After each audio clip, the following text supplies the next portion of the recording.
four seasons of a show is no small feat. Like I was thinking about it in terms of like the world of streaming and network television. Getting one season is a huge accomplishment, but getting to play a character over four seasons, it feels like a really big win, and it's such a highly acclaimed show. But I was just wondering, just to start, like with all these personal accolades, looking back, what has been kind of the most meaningful part of the journey playing Bash? I mean, it's such a cliche, and we said this all the time, and it was, it's such a tropey thing to say, but it's like the real accolades is the friends you make along the way. You know what I mean? And it's honestly, it's a trope and it's a stereotype because it's true.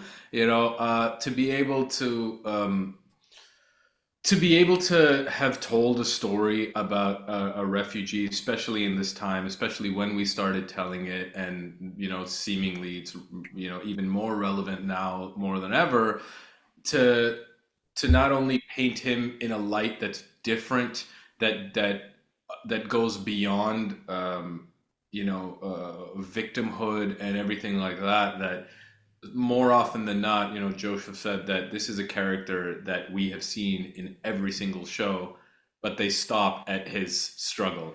They don't stop at his, or they don't tell this actual story of his life.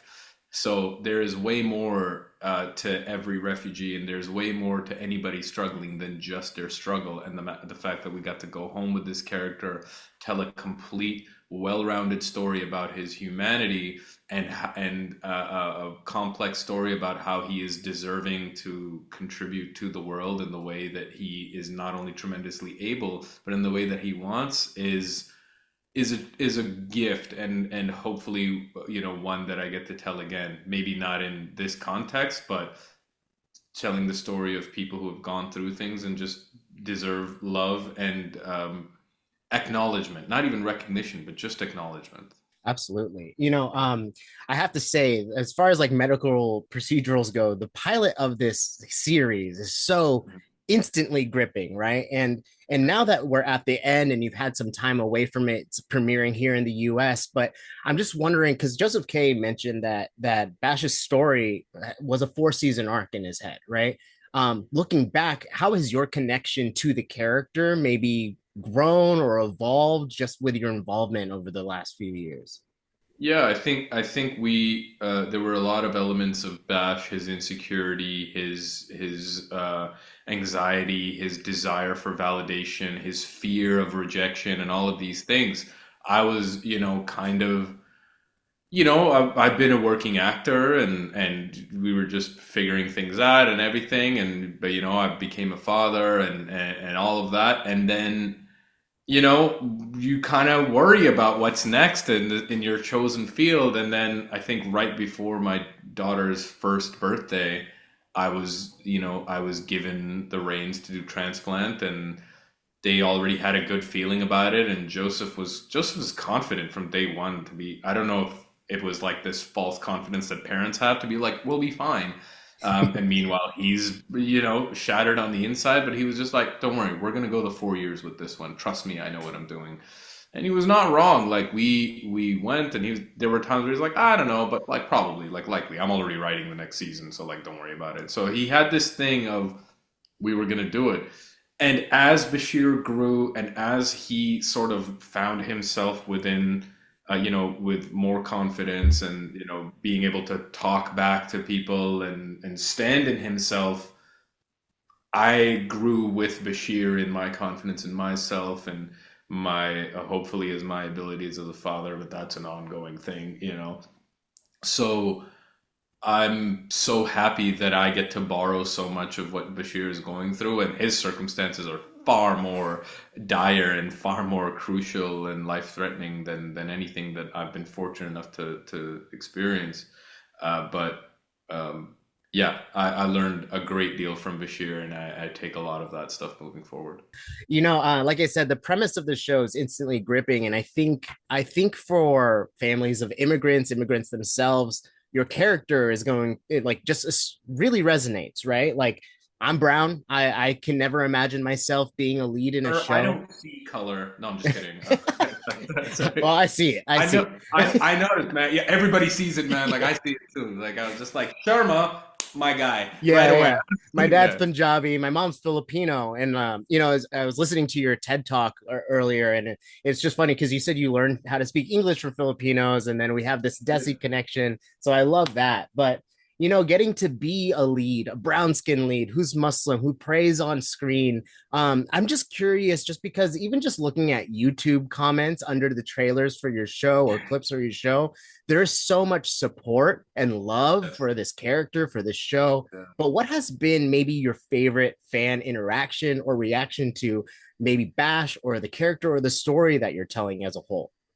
I personally feel like I got way more in terms of how I've got to love being Muslim and Mhm. having these, dichotomous relationships with like what does that mean in the West and what is your relation to Islam? And it's definitely grown over the years, especially with being a father and expressing more gratitude daily and all of these things. But um, I think the biggest thing was in season one, Theo, Jim Watson's character, he asked Bash a question of like, what kind of Muslim are you? He's like, because, he's like, in Christianity, we've got, Sunday Christians and we've got everyday Christians and we've got Christmas only Christians. What kind is that the same? And the written line was, it's a little bit more complicated than that. And he was just like, well, what kind of Muslim are you? And I actually forget what the written line was. And Joe was just like, well, what would you say? And I'm like, I actually don't know. So let's just start shooting and I'll just answer it as it is. So we just started shooting and I take a breath and I was just like, some days I pray 5 times a day and some days I don't pray at all. Mm. And that comment itself kind of started a huge conversation about like, all right, man. And I'm not saying that this is how you should be Muslim. I'm saying this is the reality of what it is for me. I'm trying my best. I want to be closer, but there's just some days where and this is, years ago, obviously, but I know I have room for improvement, and I think Islam welcomes that, and that there is no one way to approach it. And as a result, I think that opened up a lot of things because so often in cultures that we grow up to, especially Pakistani culture, South Asian culture, it's fear driven, and it's like if you don't do this, you're gonna go to hell, and that kind of I'm just like I don't know. How about we start this conversation with, hey, if you love doing this, you should do this. Or, Mhm. like, or because of the love that you have for this religion, this is what's asked of you and everything. And it's like, I don't like doing it as a result of consequence. I like doing it as a result of like the love that I have for myself and my faith. And that has changed quite a bit. And I think that conversation opened a lot of that thinking for me. And that the ability to improvise that has been, was really great. But you have to deal with all the negative comments as well. And it's usually it's your own, it be your own that come for you first to be like, look at this guy, he's advocating that you shouldn't pray 5 times a day, he's gonna go to hell. I'm like, that's not what I was saying, dog. I'm just saying that sometimes I'm not perfect, that's all it is. Yeah, totally. Something I love about your character is, yes, there's the kind of the immigrant to citizen story there, but there's also like an action hero element to it. Like there's like really high stakes, and just with any medical drama, I wonder like the intensity of those scenes. How do you get into the headspace of like being like really in the zone and saving these patients? Just because it does read as very stressful as a viewer myself.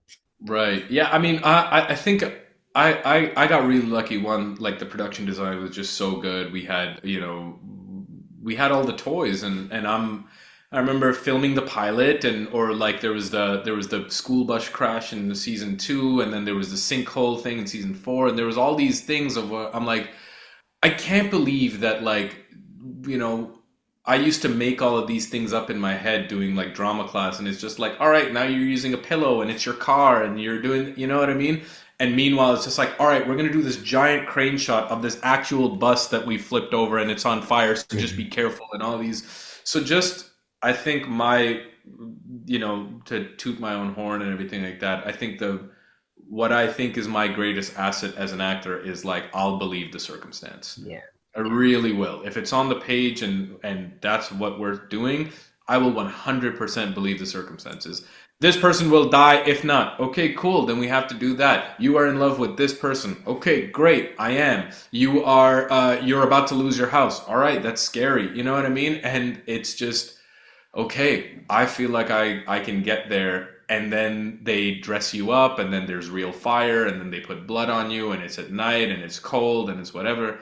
And you have to surrender to those circumstances. And it's just, I think so much of play, and something that I'm also like learning from my daughter as well, is the most fun is surrendering to those circumstances. And it's fun to do. And it doesn't, and fun isn't always like, she likes to pretend that like, oh, like I just fell from a building and now my knee is scraped, oh, whatever. And I'm just like, she really believes this. Yeah. She's having the most fun ever. So to hand over to that and be supported by the machine that was the production of Transplant was made it easy. That was the easiest stuff. I'm just like, yeah, I always dreamt about being an action star, and now I get to kind of do it. Yeah. And be a doctor. I'm just like, this is my dream. You know I was what I gonna say, mean? making them proud. I love that you have like a family of storytellers with your daughter there. That's Yeah, great. yeah. But I want to wrap with this just because U.S. audiences are getting introduced to this season 4. I know it's been wrapped for a while, but is there any, do you feel closure for the character, or are you open to like, what if it gets really popular here and they want more of Bash's story? Is that something that you personally are open to? I think I'm so happy with the closure that we got. I think it's a feather in the cap for the show itself if people want more. Mhm. And I think it's a I just want to make an important distinction. You said earlier that it's a you mentioned the immigrant experience and everything like that, and I think everything that's happening in the States now and everything that's happening all over the world really is that there's 122 million refugees out there forcibly displaced, and that's the story of Bashir. And they all deserve an ending like this, where they get to contribute the way that they want to, that find happiness and joy within themselves, and safety and integrity. And to end with that, I wouldn't change that. There's the other element of the fact that this show was greenlit in 2018. Back when it was kind of more acceptable, it was still like a gray area positive for like a Pakistani Muslim to be playing, a Pakistani Canadian to be playing a Syrian refugee. Mhm. And when we wrapped it, it was just like, all right, man, let's just, so if the story was to go again, I would be more, um, I would be more of the position that if you want to continue to tell a story about a Syrian refugee, like a person who comes from that part of the world should get the opportunity to tell that story. Having said that, I would love to come back to it. I also, I'm not ruling out that I'm never going to play a Middle Easterner again, because I'm always campaigning to play Omar Sharif in his biopic, and I'm not Egyptian, but I want to do that. Totally. So, so yeah, I just think that the way we left it is something that is complete. It's on our terms, and it's a beautiful ending that should stay the way that it is, regardless of how much I miss the character, Mhm. regardless of how much I miss.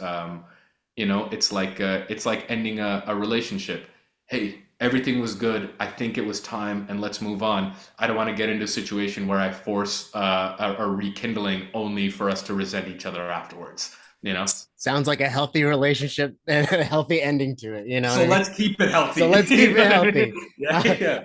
Well, Been there too many times, man. I agree with you, man. But thank you so much for your time. Like I said, the story I think is super important, and like you said, it feels more relevant now more than ever, especially for me and my family. So thank you for your time. Congratulations again, and I can't wait for people to finish this series off here in the States.